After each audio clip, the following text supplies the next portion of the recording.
Now I'm going to read the story about Dwaina Brooks.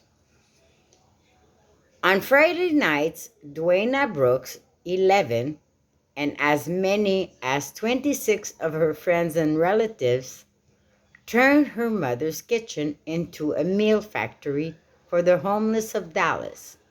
With the radio set at 100.3, the rap station, and with mayonnaise up to their elbows, they have produced as many as 300 meals in a night.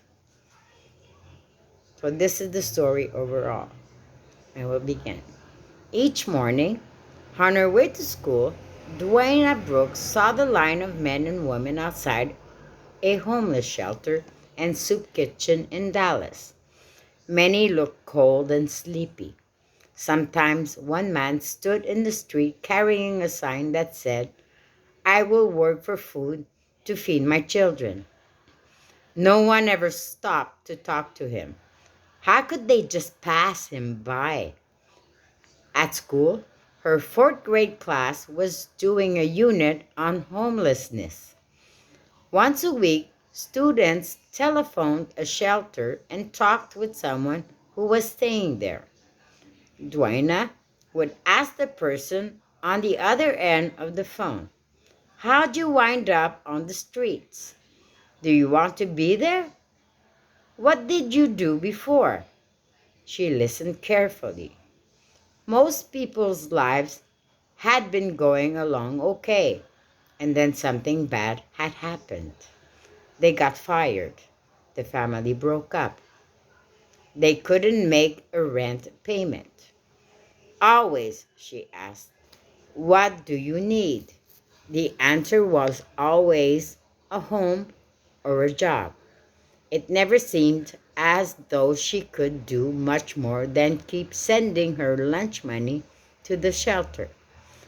Then one afternoon, Dwaina talked with a young man who had been without a home for a long time. "What do you need?" she asked him. "I need a job and a permanent home," he replied. "Well, I can give you that," she answered impatiently. "I don't have a job either." "Don't you need anything else?" "Yeah, I would love a really good meal again." "Well, now," said Dwaina, brightening, "I can cook." "Why not?" Dwaina tore into the house that night after school and found her mother, Gail. As usual, she was in the kitchen. "Mama," she said, "I need you to help me fix some stuff to take down to that shelter we call at school. Let's make up as much as we can. Sandwiches and chicken. Let's get everyone to do it. Come on." Gail Brooks looked at her daughter. All of her children were generous, but Dwaina had always been a little different. Even when she was a baby, Dwaina couldn't stand to see anyone hurt or left out. If she only took one doll to bed with her, pretty soon she would start wondering if all the others felt bad. The next morning, there would be a bed full of dolls and Dwaina on the floor. Make food for the homeless? Well, why not? They decided to prepare meals on Friday night. They spent the next 3 days shopping and preparing, counting Dwaina's lunch money, which she decided to donate to the cause. They figured they had about $60 to spend. Their challenge was how to make that stretch into as many meals as possible. Coupons helped cut the prices for sandwiches, wrapping, cookies, and mayonnaise. Duena's uncle got them discount lunch meats from the store where he used to work. Thursday night was bargain night at the bakery in nearby Lancaster. They drove away with 6 big loaves of day-old bread for $1.78. Mama, do you think anyone at the shelter will really eat day-old bread? Dwaina asked. We eat it, Gail replied. If it don't kill us, it won't kill them. The baker gave them 20 free boxes, too, when he heard how they would be used. Duena's aunt and uncles brought over a huge sacks of chips and bottles of salad dressing. When Duena got home from school on Friday, the stage was set. Her mother's table was covered with a plastic cloth. The plastic gloves from the dime store were laid out. Mountains of ham, turkey, and cheese were at one end. 2 rows of bread went from one end of the table to the other. They looked like piano keys. A huge jar of mayonnaise was open and ready. Duena's sister, Stephanie, 16, and Crystal, 9, already had aprons tied around their waists. Duena turned on the radio, and they all formed an assembly line and dug in.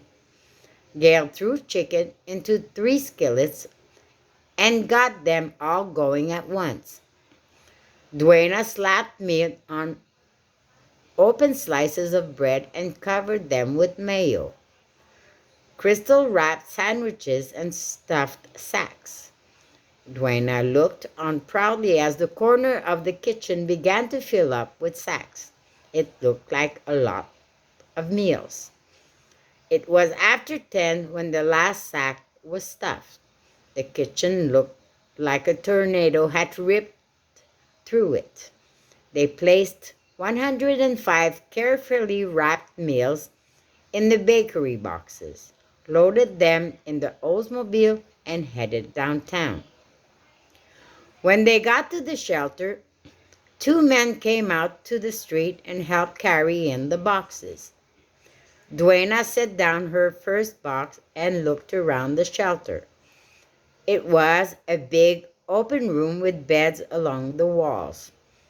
It was dark, but some men were up front in a lighted area drinking coffee.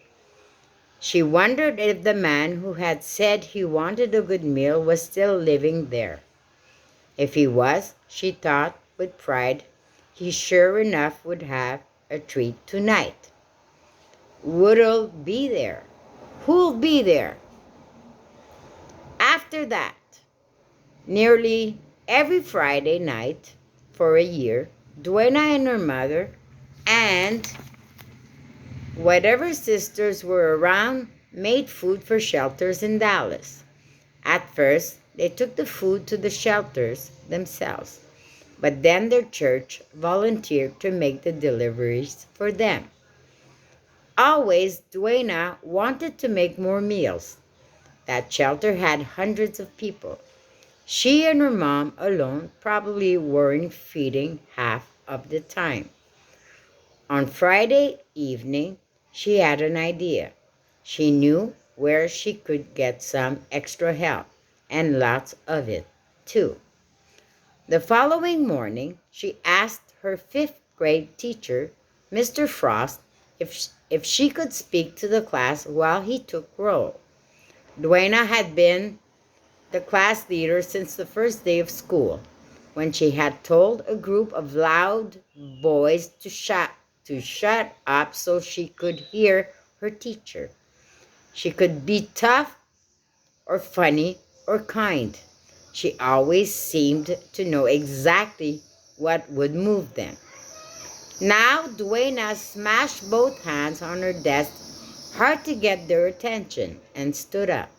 She pushed her glasses up onto her forehead and glared at them for a moment, hands on hips, as she were about to lecture them. Okay, y'all, she began. We've been reading about the homeless in class, and I can tell you that for some reason it's getting worse and worse. Her eyes swept around the room. Now, my mama and I been making sandwiches this year till we got mayonnaise up to our elbows and we can't make enough. Why should we be up till midnight every Friday night when y'all ain't doing a thing? Now, listen. I want you to come to my house this Friday night and help. Who'll be there? 23 hands went up. When Dwaina excitedly reported this to her mother, Gail Brooks nearly passed out. 23 kids plus our family. Yeah, Mama, isn't it great? Think how many meals we can make. Dwaina and Gail advised each participating family about where to get food cheaply. They made a central list of who would bring what and taped it to the refrigerator. All that week, parents drove boxes of food to the Brooks' small house. At school, the kids made bigger and bigger plans each day. Making food for the shelter was shaping up to be the social event of the year. Why don't y'all stay over? Asked Dwaina. I'll bring popcorn, said Claire. I got a hammer tape, said Kiana. What about boys? Said Christopher. Can we sleep over too? Sorry, came a chorus of girls. Oh, maybe on the kitchen floor. The next Friday night, 28 people crowded into the Brooks kitchen. They set up one of the world's longest assembly lines, kicked the radio onto 103 FM Jam, the rap station, wrapped towels around their waists, and started in. By midnight, the boxes were filled with more than 300 sacks. In a little more than 2 years, Dwaina Brooks, now in 6th grade, has organized several thousand meals for unfortunate people in the Dallas area. She and her mother and the classmates who sometimes still join in have perfected the art of helping others and having fun at the same time. They do it by doing something they already love to do, cooking and putting meals together. Dwaina hopes to become a doctor and open her own clinic someday, but she thinks it's crazy to wait till then to start caring for others. Kids should get going, she says. There aren't enough jobs out there, especially for people without diplomas, not even at McDonald's. We should try to help. If we don't act, there will be more and more homeless people. Each of us should have some kind of concern in our hearts for other people, and we owe it too. There isn't a one of us who hasn't been helped by someone. And that's it. So, goodbye. Bye.